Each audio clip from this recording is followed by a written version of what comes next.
তো যে সূরা থেকে কথা শুনবো সূরার নাম কথা বলেন। দোহা মানে আলো, দোহা মানে আশার আলো।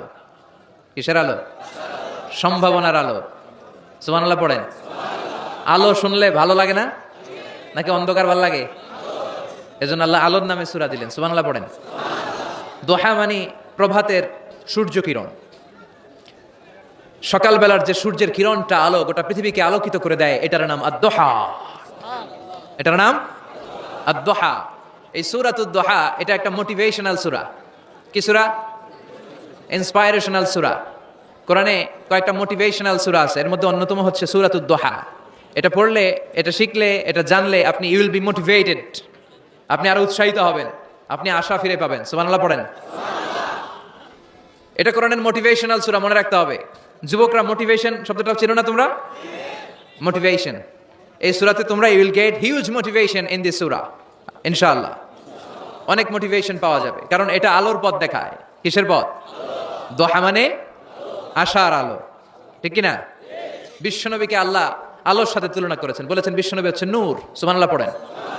এই কিতাবকে আল্লাহ, কোরআনকে আলোর সাথে তুলনা করেছেন। আল্লাহ বলেছেন এই কোরআন হচ্ছে নূর। আবার এই কোরআন অন্ধকার থেকে মানুষকে কোন দিকে নেয়? আলোর দিকে নেয়। আলিফ লাম রা, কিতাবুন আনজালনাহু ইলাইকা লিতুখরিজান NASA Minaj যুলুমাতি ইলান Noor. O Muhammad, my beloved last messenger, I've revealed this holy and sacred book unto you in order to lead the mankind out of darkness into the light. Light, কোরআন হচ্ছে একটা লাইট। আবার বিশ্বনবী বলছেন, আল্লাহ আপনি আমার ডানে নূর দেন, আমার বায়ে নূর দেন, আমার সামনে নূর দেন, আমার পেছনে নূর দেন, আমার উপরে নূর দেন, আমার নিচে নূর দেন, আমার গোশতের ভিতরে নূর দেন, আমার হাড্ডির ভিতরে নূর দেন, আমার জন্য আপনি নূরের ব্যবস্থা করে দেন। নূর চাইতেন, আলো চাইতেন। আর কোরআন এমন কিতাব যেটা আপনাকে আলোর দিকে নিবে। সুবহানাল্লাহ পড়েন। সূরার নাম সবাই বলেন সূরাতুদ দোহা। আওয়াজ করে একসাথে বলতে হবে সূরাতুদ দোহা। আলোর সূরা, সম্ভাবনার সূরা।